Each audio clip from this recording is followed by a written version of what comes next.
Tony behind Conversation with Tony Mobley. And you can watch Conversation with Tony Mobley at our website, conversationwithTonyMobley.com. We have, as a part of this conversation, an opportunity to participate with you asking questions, not just in the YouTube chat, but also you can ask questions in our program called Mukana. It's courtesy of Alex Lindsay. And if you have questions, we ask that you put those questions in Mukana, where it can be voted up and down, or you can put it in the YouTube chat. And so, without further ado, I want to welcome my guest today, my friend Rosco Jones, who is an educator. He is a video production person. He is a man of faith. He is a man of many talents, and I'm so happy to have him with me today on Conversation with Tony Mobley. Hello, Rosco. Hello, Tony. Thank you for having me here. This is a great honor. Well, the honor is mine. Um, I've been bothering you for quite a long time trying to get you back on Conversation with Tony Mobley, and you made a sacrifice to put together an internet connection so that you could be on with me today.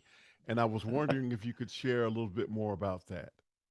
Well, I live in rural Indiana. I look at the Ohio River, and my internet comes from Kentucky, which therefore it's wireless. I'm using T-Mobile and a wireless gateway, and it doesn't get very good upload speeds because the antenna is fairly far away. I found though, if I take the antenna into the backyard and set it up on a little pedestal, I get a better upload speed. So that's how I'm getting to you today. Well, it's fantastic. You sound good and you look good. And so we're going to get to the very first question. And the very first question for us today is, well, who is Roscoe Jones?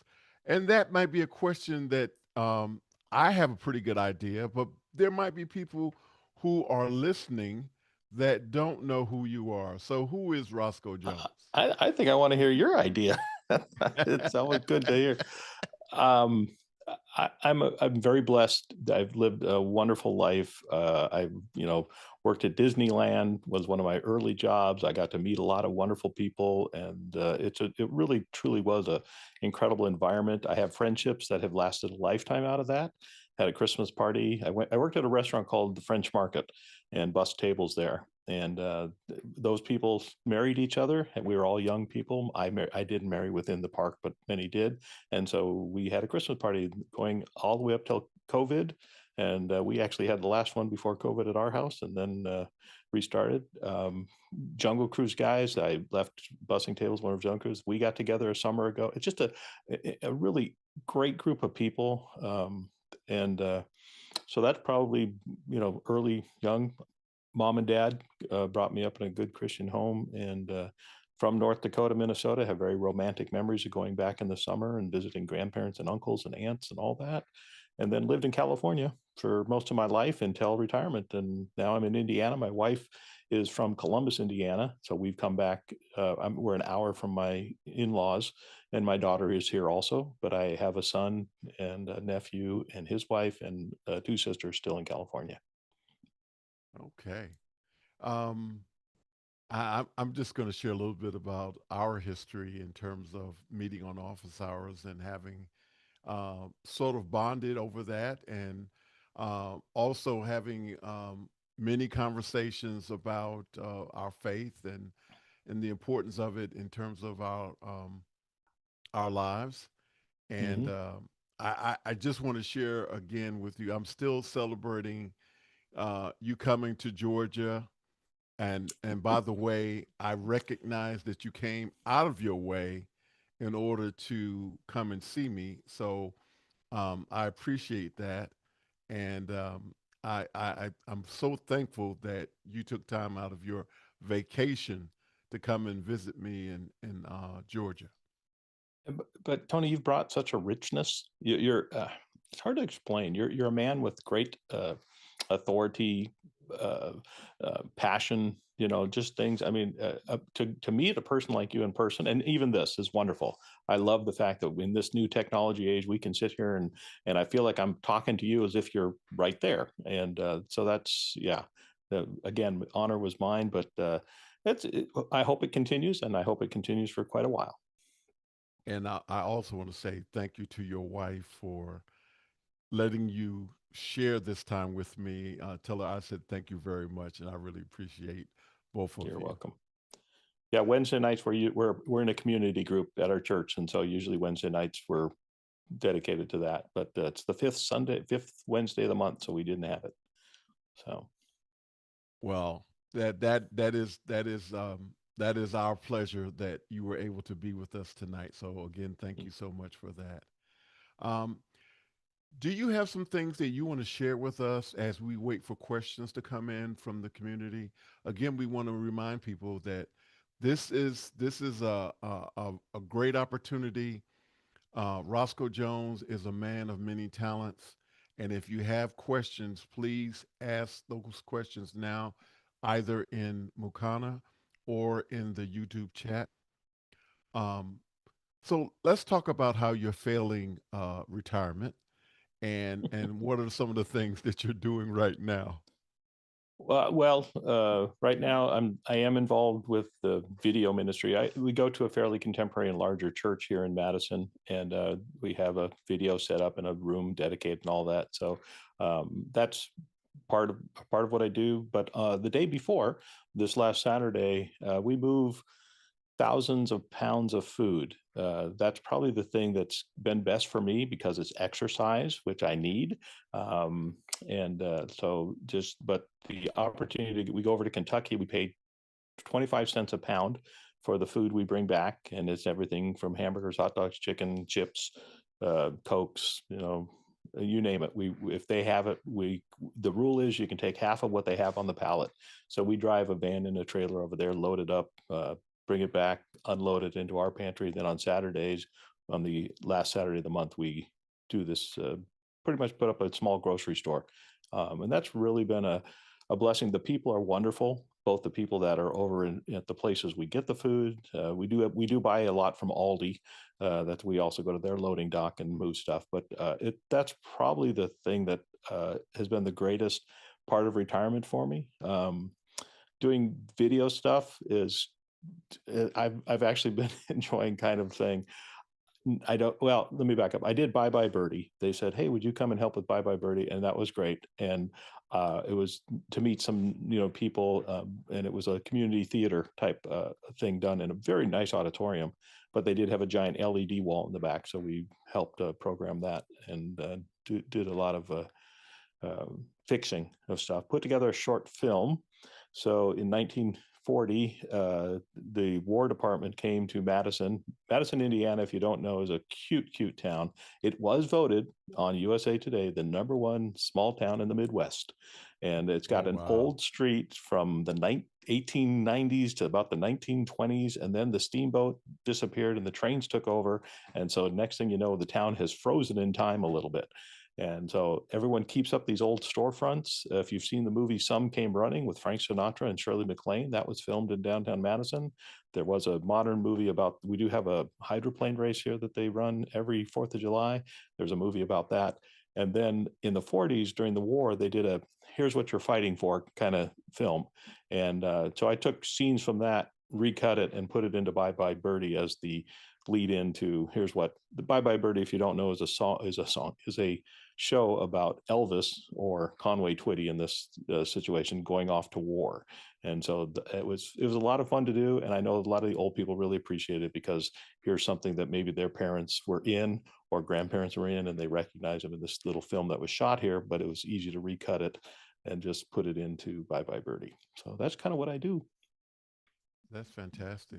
So how long has the ministry been doing the food pantry? Oh, it predates me. So that's a great question. I know that during COVID, they prepackaged and just handed people a bag in their car.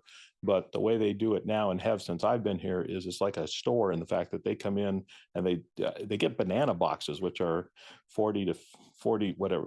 I get to load them in the cars as my job of late. And so it's wonderful. People are so thankful. I do recognize the sadness of food insecurity. So some people, because what we do is we have them bring it out and set on a table with a number, and then they go get their car and they pull up, and then we load it, so they don't have to carry 50 to 60 pounds of food all the way to their car. And I understand completely. We don't have shopping carts, is kind of what it comes down to. We do have carts, but not shopping carts, kind of thing. Anyways, it, it's a it's tough to see somebody that has a hard time walking away from that food. So that's been going on for a long time, but it does definitely mean to me. The reason they do it at the end of the month too is because that's when the government checks kind of run out, and so people are a little shorter on funds at the end of the month usually than the beginning. That makes sense. Can you share some of the things that you've been doing recently in terms of the play and possibly the movie? Yeah. Um, well, there's a doing recently. That is the recent stuff. I mean, Sunday I was cutting the church video back and forth. That's pretty straightforward. There's only two cameras with people on them, and everything else is static. But that's okay. And then uh, I guess I'm preempting you from the standpoint of you were sharing in the pre-show a beautiful voice by a young lady singing, oh, and that's okay. really what I was trying to get to. Well, that probably goes back to what got me here. So if you look over my shoulder, let's see, is that shoulder there? That's just a scene in here. I'll show it. I'll give it to you full screen. But this was my life. This was 33 years of Cal State Fullerton, and so what you're looking at here is camera. We shot everything single camera. We had a 40 by 60 studio with a 14-foot grid above it, and a wonderful place to just create little vignettes. So a lot of what we do are close-ups and that kind of stuff. I'll run another one here. And this is shooting so the studio this is behind what you were just looking at. So one end of the studio has this kind of nice looking apartment, office, whatever in green, and the other end had the kind of what we call the more beat up outdoor. Right now they're doing a little cafe scene outdoor, and there's a Macintosh sitting on the cart there that the firewire with a little Black Magic Design box goes into. So that was my life for 33 years. We did go out. Whoops, we did go out on location. This is COVID, as you can see, with the masks on. But if you look behind them, there is nobody else on campus. So here we were able to go anywhere we wanted, do anything we wanted to do on campus, which was a freedom. This is kind of a wide angle shot of kind of what we saw before, but pretty much we shoot just scene work, and it was a lot of fun. I worked with well, I told you pre-show, I worked with a guy named Michael J. Kane, who was a old time director, went way back into television days, and he did one episode of Brady Bunch, he did one episode of Gilligan's Island, he did Quincy, he did Hardcastle and McCormick, but he was kind of the guy that they'd fill in, when they needed somebody to pump up a script or work with some actors or that kind of stuff. So he started early off back in the days of Playhouse 90 and Art Linkletter's House Party, and he was a wonderful person to learn from. I'm very thankful that I just had time to be with him. He has passed away since now, but that's okay. He was a great mentor. Um, One of the things that I've noticed recently is that we have a question from Guy. We're going to go to the question we have from Guy Cochran. Uh-oh. Guy and how I go did back. how did the golden list come to be? Oh, golly. So, I was working in a school, and schools don't have big budgets. And there's these programs called Avid and Media 100, and they cost hundreds of thousands of dollars to have this computerized editing. What we take for granted, what DaVinci Resolve does for free, we would have cry. We would have jumped through 5 windows or 5 stories off a building to get that kind of technology in our hands, but it was really expensive. So this new thing showed up when Sony put FireWire into a camera, a little consumer camera, professional consumer camera called a VX1000, and so now you have this cable, and the cable had the ability to do video, audio, time code, and ballistics. It could tell you where on this tape you were.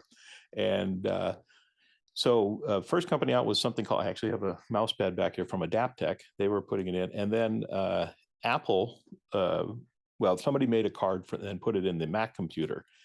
And so um, I was looking around and going, is this stuff really legit? Is this going to actually work? And it was. It was really a disrupting technology to the analog world.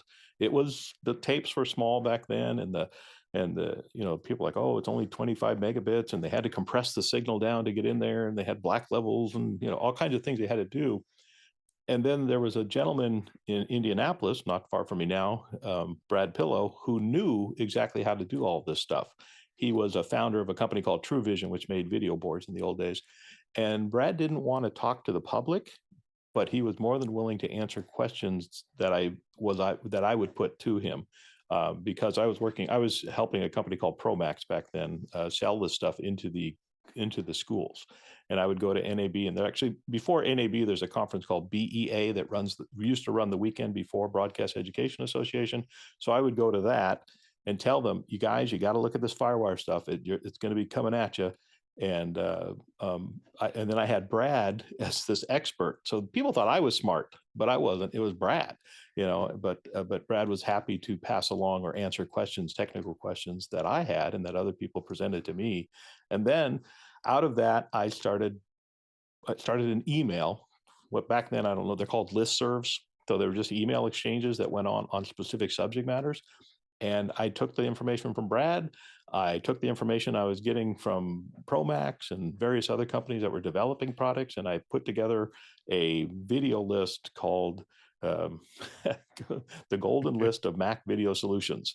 And then another guy named Peter Lawler did the PC version of that and people just, for a while, and this is where Guy and I laugh, because if you put the word Macintosh and video into the search engine of the day, which was Yahoo, it would pop up to me. And then all of a sudden I'm getting questions left and right. And that's kind of why I try and stay low key now. I don't want to be the person that everyone, it's great for my students. I'm happy for that. And I'm happy to help where I can, but it really became overwhelming with the sheer volume of people that kind of know of you and come at you. And so I did publish it for a few years, just trying to help everybody with, hey, here's the best information. Go to this DV site. Go to talk to this guy. Here's how you take this technology and adopt it and apply it to whatever you're doing, whether it be corporate work or education or what have you. So that was a brief moment of fame. I'm happy to give way. Well, There's really bright people on office hours, and I just love listening to them. So.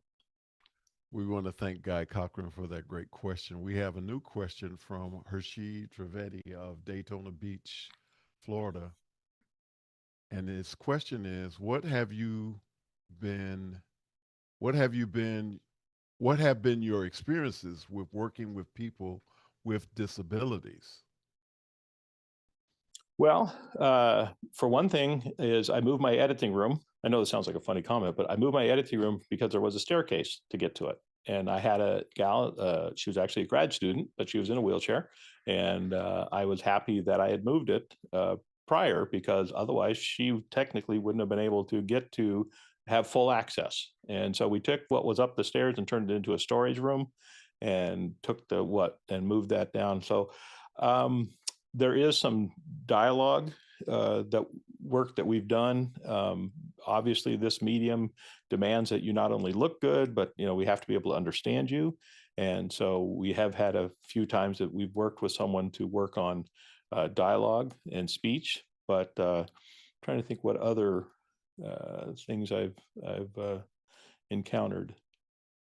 Well, I mean, I'll go back and say in my Disney days, there was a lot. Actually, there's a lot there also, having to put people on rides in the back, through the back door, and various other accommodations. And so you just have to be conscious and be compassionate, I guess would be the number one, is that, uh, we're all going to have things that we need help with.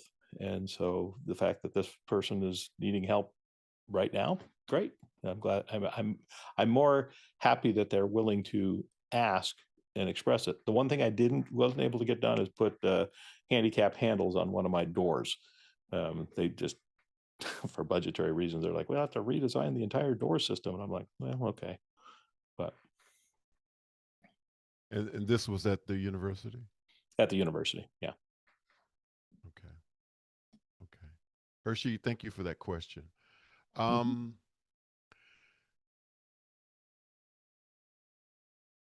please talk about your career and the things that have led up to what you're currently doing.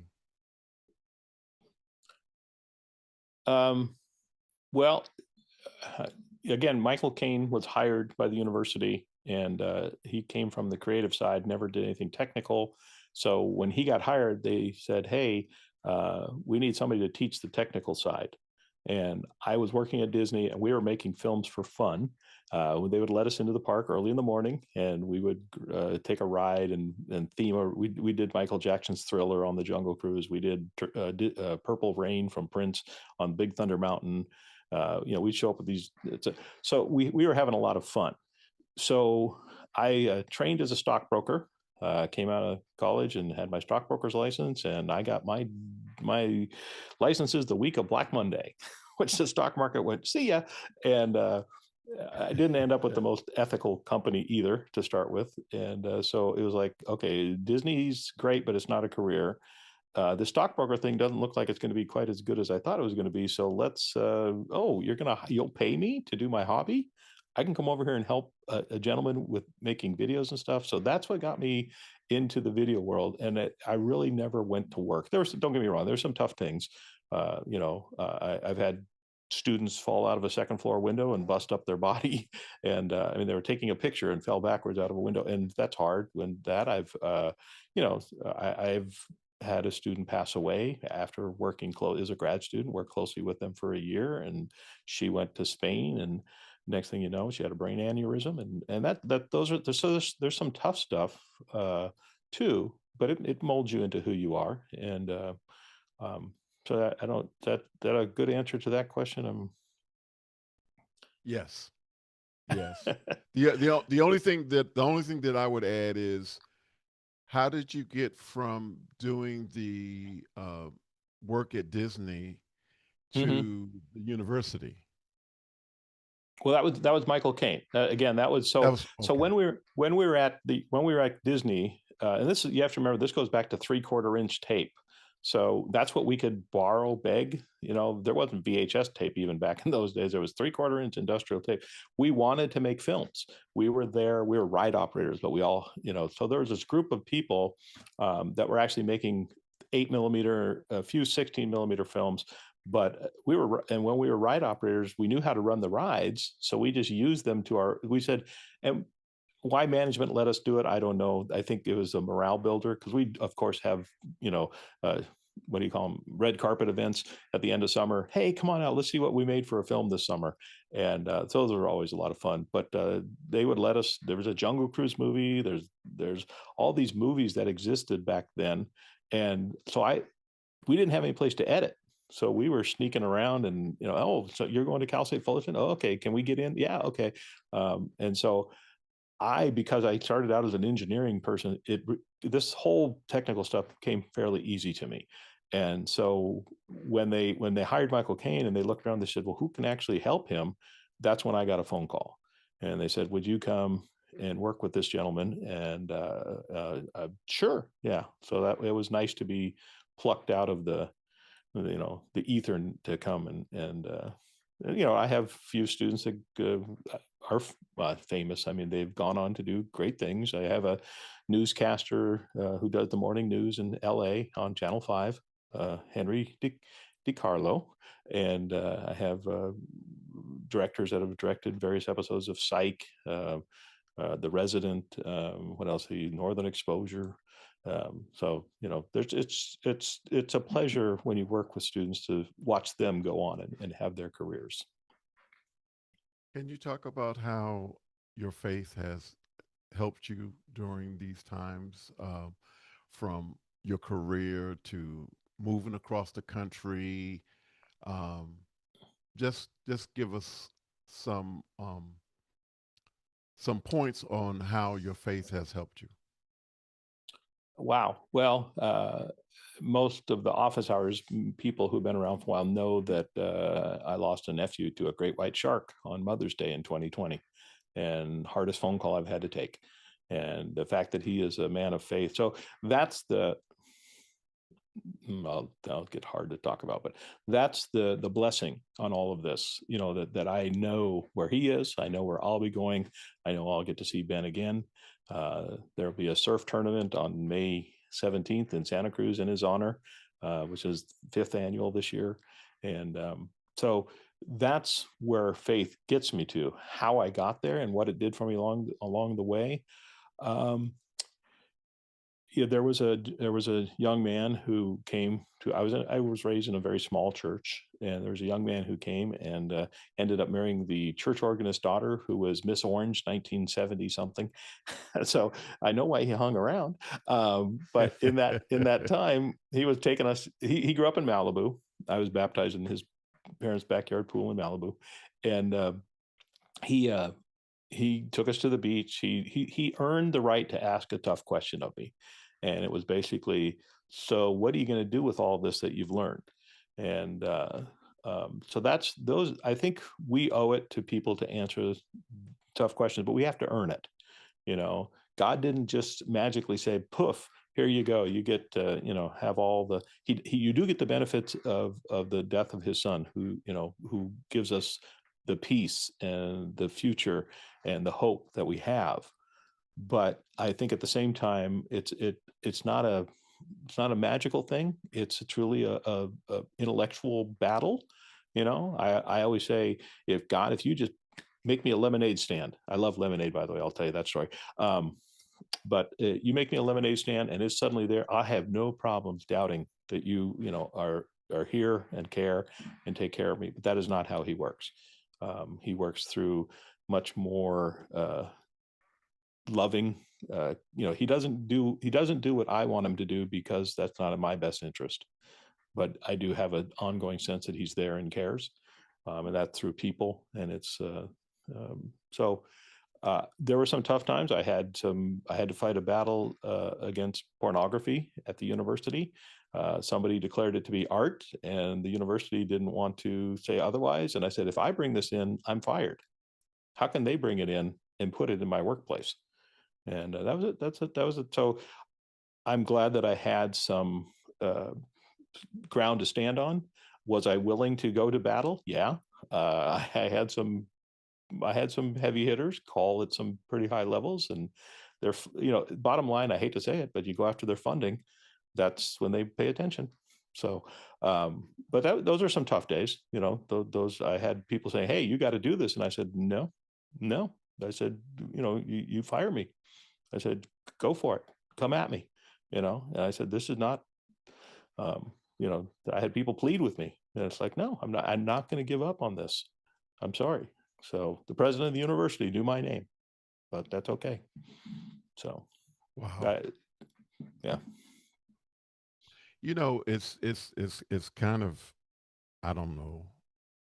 I think about everything that's going on right now, and how somehow we find ourselves in this situation where things are becoming more and more difficult for the everyday person.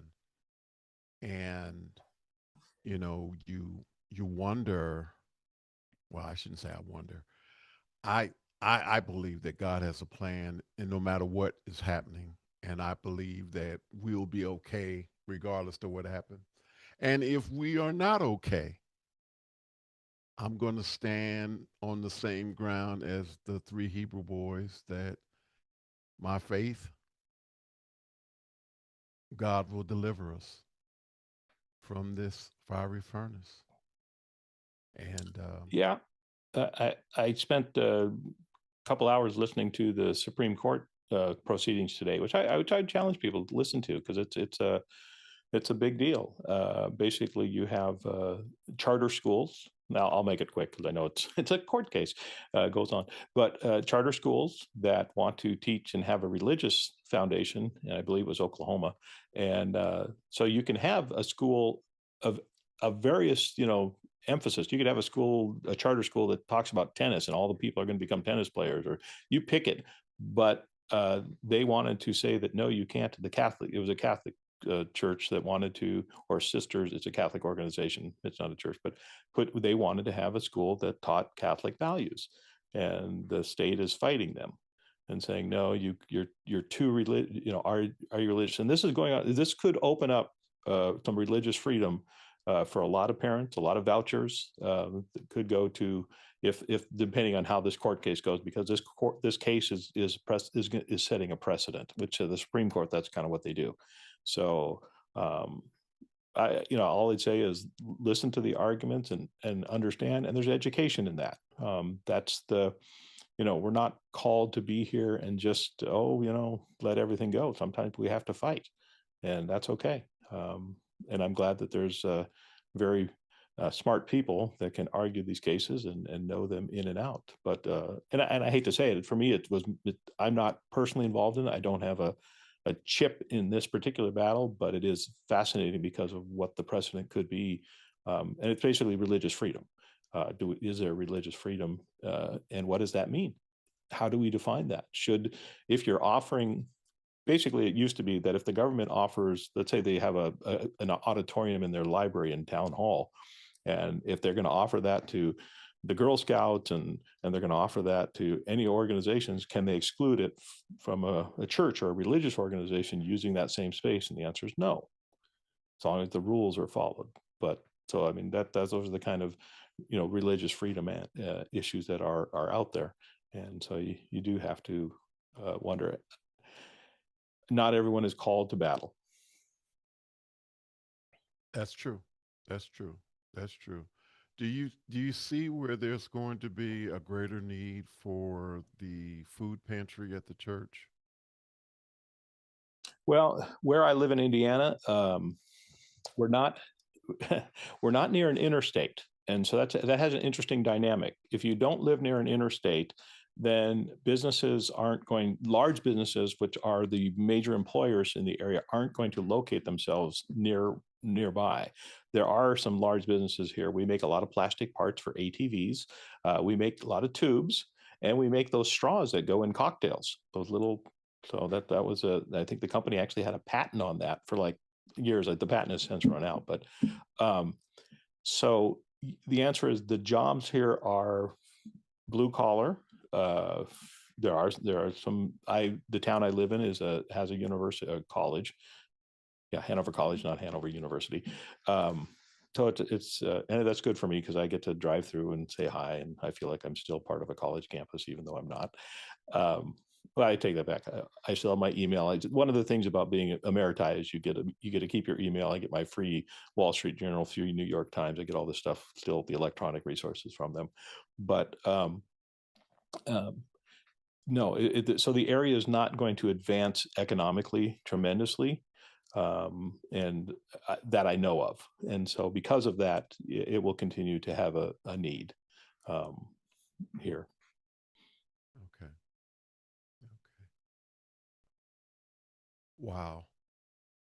Wow. It's just it's let me just say it's good to have you on the show, and um we I appreciate you, as I said, being on with me, because we were trying to figure it out for such a long time, and I'm glad we were able to do it. And I'm speaking to the audience again. This is a rare opportunity for you to ask your questions of Mr. Roscoe Jones. He is a man of many talents, as he's already shared, Mm. and so um, don't miss this opportunity. Um, And while we're waiting for some more questions, um, I'm just going to be transparent and say I purposely did not prepare a lot of questions for our conversation tonight because I wanted us to really just kind of really just talk. Yeah, And yeah, that's that's kind of where I'm coming from, as far as this conversation.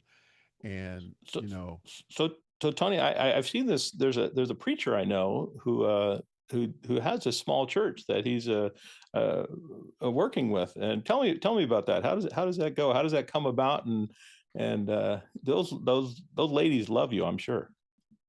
well, the church situation started with COVID, and Okay. my sister-in-law, her mother is the pastor of Miracle Bible Way Church of Christ, located in Macon, Georgia. And I have been working with that church since that time. And my sister-in-law is leading the church at this point, as her mother is 94 years old, and is just kind of participating in just being a living testimony for Mm, us. And so we are doing some amazing things, I think. We are broadcasting our sermons, the spoken word, on YouTube, but we have our total worship service and Bible study is on Zoom. And so that's what we're using. We have services on Thursday nights. Tomorrow night, we will have our fasting and prayer service, but the other Thursday nights of the month, the first Thursday night is what we do fasting and prayer. And then the other third Thursday nights, we have Bible study. Um, so I let me have, ask. Go ahead. sure, go ahead. No, I was going to say. So, what's the wisest thing you've learned? I mean, a 94-year-old has a lot of life experiences. So, what is the wisest thing you think you've learned from her? There's so many things, but the thing that sticks out the most right now for me is that since we've been out of touch, I've had a lot of illnesses and a lot of different things that have happened to me in terms of my health, and I'm still on the road of recovery. This time last year, I was in this very room, but I was in a hospital bed, and Mm, wasn't able to walk or anything. And one of the Patsy Willis is the senior pastor and founder of Miracle Bible Way. And one of the things that she had shared with some of the other ministers prior to me being a part of the ministry was that when different things would happen, she would say things like, "Well, there's nothing wrong with your mouth. If you're not able to walk or you oh, can't do anything, there's nothing wrong with your mouth." And so that's one of okay. the things that stands out in my mind. And another thing that she would say, and some of the other ministers shared this with me, is that they would talk about different things that they were dealing with, and she would say, "Hmm, I can't wait to see how God can get you out of this because He is." And so, um, that's kind of one of the things that those couple of things are some of the main things that I hold on to in terms of this walk that I've been on because Roscoe, I can tell you that I've been through some stuff during this last 4 years in terms of my health, but throughout these past 4 years, I've been able to glean a lot of information from office hours that I bring to the church, Mm, and the idea that this small little church in Macon, Georgia, has had the benefit of sharing their ministry on YouTube, and we've had people come in from all over the country at different times to participate in the worship experience. And our producer, Clyde Lopez Waterman, has taken time out of his schedule to come to Macon, Georgia to help us actually do a live production in the local theater in Macon. And so just the I idea do. of Yeah. those kinds of things, to be able to do, I think, monumental things, um, Does is it give you just absolute. go Go ahead? ahead. I'm sorry. No, you go ahead. Well, I was just gonna say, does it give you just a wonderful sense of humanity and who's out there and who cares and that people do that there are the Twalocks and all of these people at office hours who just continue to do tremendous helpful work for others. Well, I mean, the fact that conversation with Tony Mobley even exists, Yeah, that we yeah, that we are having this conversation. We're having this conversation. You're in Indiana right now, but we could be having the conversation if you were back in California. We've had conversations when you were in California. So, yeah. this idea that the connection that we were able to have through this experience was powerful enough, engaging enough, that you made time to take time out of your schedule for us to actually meet in person. I Yeah, think that's powerful. I yeah. think I think that people in general should think about the fact that this is a way in which people can engage with one another if they just put in a little effort. You know, Yeah. they don't have to have the best microphone, but a decent microphone. Right, right. Some lights. You know, I'm using an iPhone as my camera. My primary camera is an iPhone. And it's not my daily driver. It's not the phone that I use every day, but it was a phone I had left over. And so you might have a phone laying around in your house, and there's software that you can use. And so I just encourage people to not only think about being able to have fellowship with one another through a medium like Zoom, Hmm. but if they are working with a ministry, and I think I've shared this before, or I might have shared it in another conversation, but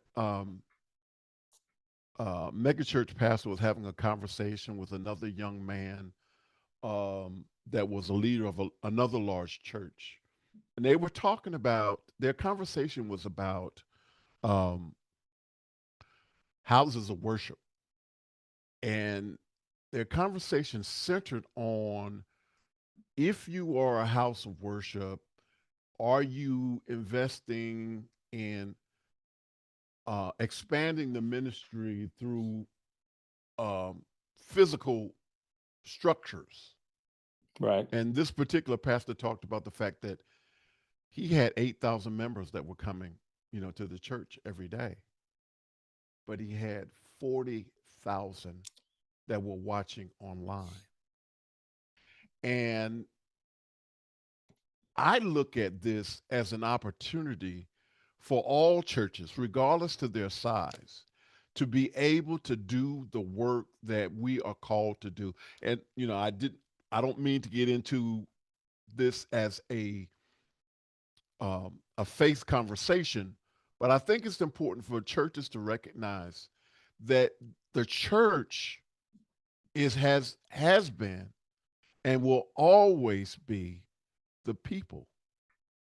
And the Yes. work Yeah. the work is that you go out and you minister to those who are outside of the church. I look at the way that we come to church as a place to gain strength, gain power, to go out and do the work.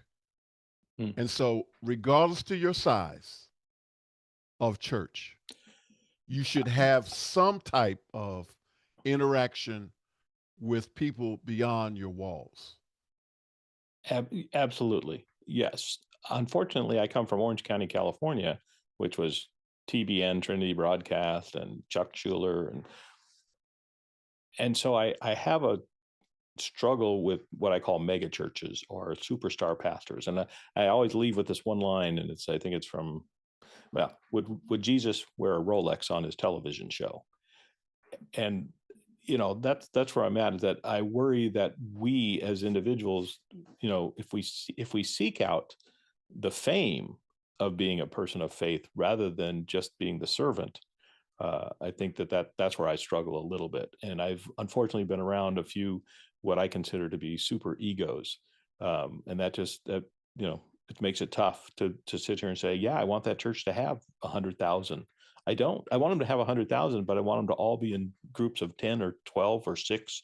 Um, real quick, the before I left California, the guys that I was closest to is called a six pack group. You take a guy in his 80s, 70s, 60s, 50s, 40s, 30s, 20s, and you put them together, and you say you're all at different places in life, and there's just a magic that happens.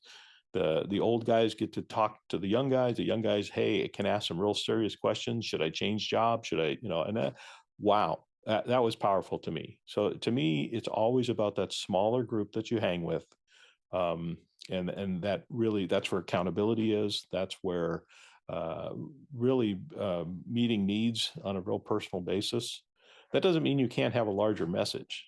And so my question is, what is Tony's message to the world? I know you ask people that, but what is your message? Well, I want to go back to the conversation that I shared with you about the pastor who has the 40,000. Mm-hmm. So that's not practical, right? Right, For interaction with people. But the way right, in which he does it is he has ministers in his church that get a certain amount of those people that they actually minister to. So, for all intents and purposes, he is not pastoring the whole 40,000. He has ministers he's that teaching them. He's he's teaching teaching them. them, but he Okay. has people that are actually their ministers. He has people under him that minister to those people that are not in the physical building, and those that are in the physical building. He's not able to minister to 8,000, right? Right, right. So that's one thing. The other thing is that I don't think that there's absolutely anything wrong with a small church if that's what you want to be a part of. Because, like I said, Miracle Bible Way has had interaction, very small group of people. They have had interaction with people all over the world. Mm, And before I was one of the preachers that was preaching on a given Sunday, um, my comments was that this word that these ministers are sharing should be shared beyond the Zoom meeting. And so that is in part how, YouTube came about. And I think that you, one of the experiences that I had as a young minister um, with my pastor at the time, Dr. Aaron L. Parker, um, professor at Morehouse College. He had me working as the minister for evangelism. And one of the things that we did was that we made sure that those people who were their children, or if they were ill, that they got ministered to. So the deacons would go and minister to, bring communion to those that needed, that were, sick. This is 25, 30 years ago. They would minister to them. But the other thing that we did was that we would send cassette tapes. So you know how back mm-hmm. going back Yep. now, we would send cassette tapes to the students, the family members whose children were in the armed services, Oh, okay. or if they were in college, we would send the weekly sermons to them. We would mail it to them. The church would do that. And the reason that we did that is because, regardless to what situations they found them in, whether they were in the military or whether they were away at college or wherever the reason they were not connected to the physical church anymore, they would still receive the word, the message to from the church. And I Yep. said all that to say, I think it's important for those of us who claim to love God to do all that we can to celebrate the God that we serve. And not only should we do our very best to share the word, our testimonies, our experiences of how God can bring us through, if we choose to use a medium like this, give it our best effort. We shouldn't Yes. be Yes. satisfied with just enough. And that's one argument back to the large church, the 80,000 congregation, is the excellence in the music that can be brought about through having those types of resources. Um, that's not to say that the small church, I mean, there's some, I'm in an area where there's bluegrass, which I love jazz. When I going back to Disneyland, when I was first bussing tables, I am a number one Teddy Buckner and his Jazz All-Star fan. Teddy Buckner was a black man out of New Orleans, and he served in World War II. And they would tell me stories. He says, "Yeah, we weren't allowed to go in the front door, but we ate well, and we weren't near the where the stuff was flying." Kind of stuff. And I thought, here's men that are just, and they're men, sharing the joy of life with other people, and the fact that I would had the downtime to talk to them and get some understanding of their life experiences and stuff. That's the personal contact and the storytelling. Let me just ask you though, I was going to come around to, you've gone through some health things. Has what, and you seem to always not be angry. So what makes Tony Mobley angry? One of the things that I that I have to work on is understanding that where I am, everybody isn't it is. Everybody isn't in the same place that I'm in. And I say that not trying to be arrogant, but saying it from the standpoint of I am so thankful that I want to give my all in professing the God that I serve. And I Mm-hmm. want the very best when I call myself representing him. And so if I'm guilty of anything, I would say is pushing people to be their very best. And I think that I had to learn that I have to pull back some. I have to pull back and just do the best that I can with what I have and be satisfied with that.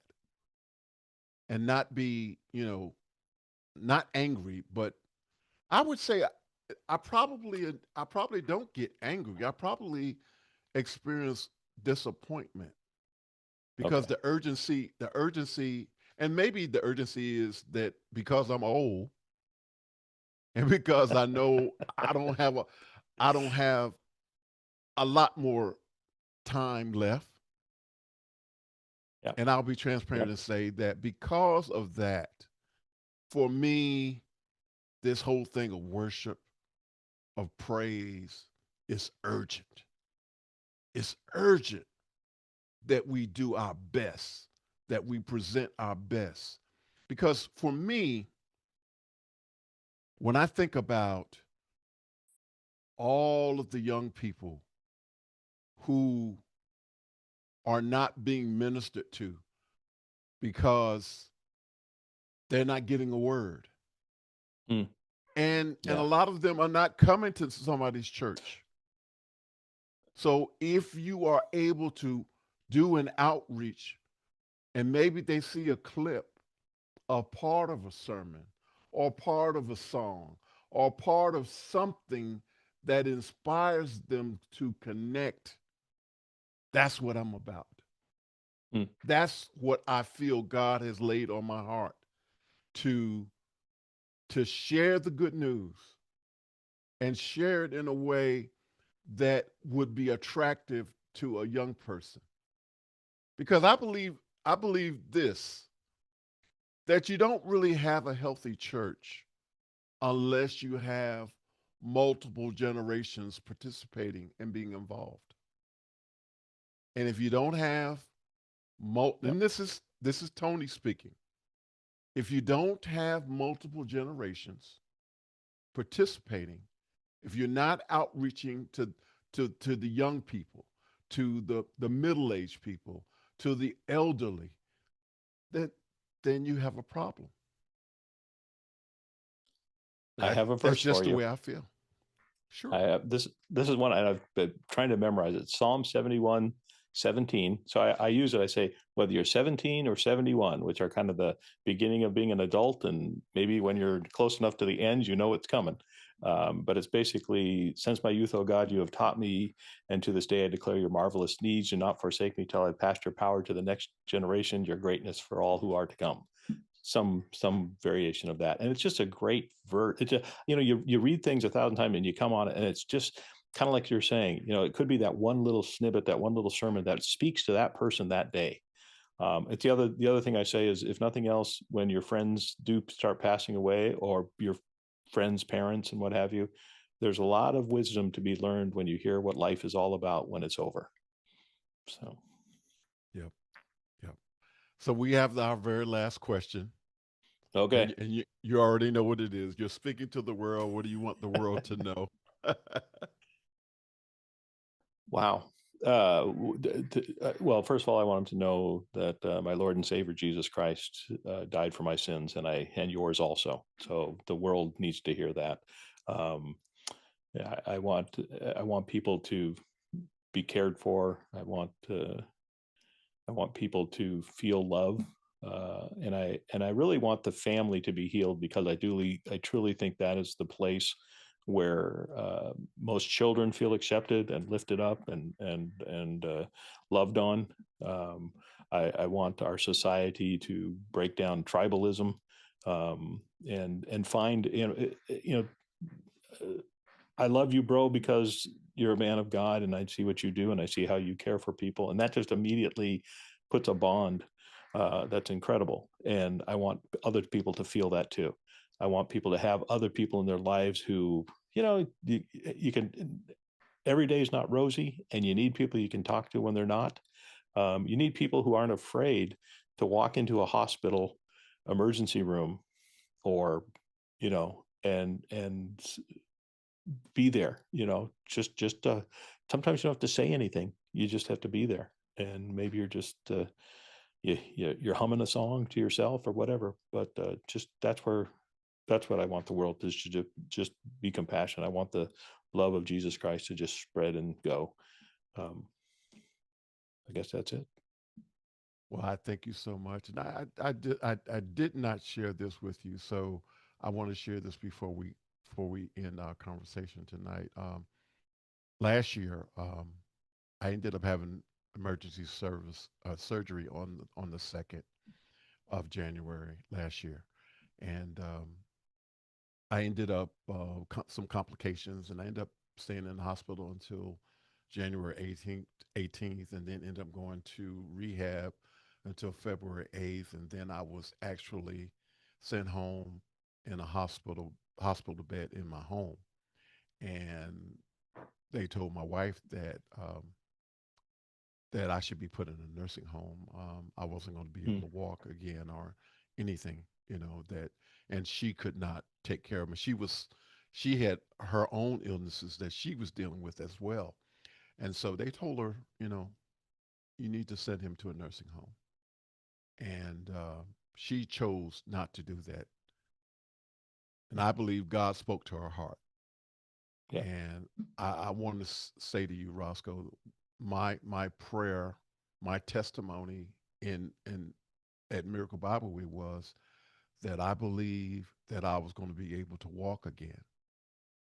And sure enough, I am walking. I am walking. And so I wanted to share that with you because that is part of if you feel my fervor, Mhm. that's part of it. There have been so many things that God has done for me that I want to give God my all. And Amen. Amen. that's the framework that I'm living.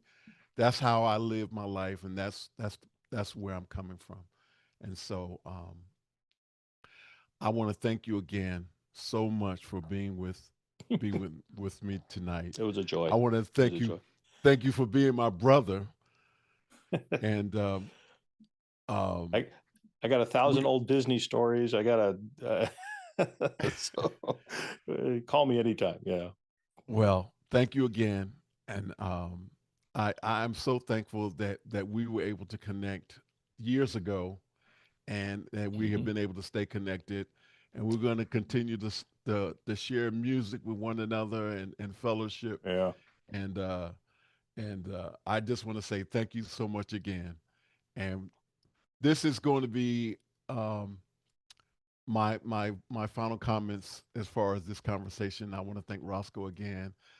I want to thank those of you who are watching on YouTube Live and those who may watch the rebroadcast. This is Conversation with Tony Mobley. My guest tonight was Mr. Roscoe Jones. If you are watching Conversation with Tony Mobley on YouTube, we also encourage you to go to conversationwithtonymobley.com where you can see past conversations of Conversation with Tony Mobley. Conversation with Tony Mobley is produced by Value Audio Visual Professionals who meet daily on Office Hours Global, hosted by Alex Lindsay. We are powered. We are powered by the Spirit of the Living God, but also we are using Mimo Live, that is Boink software. And so we want to thank you so much, Boinks and Mimo, Oliver Bradenbach, for Mimo Live.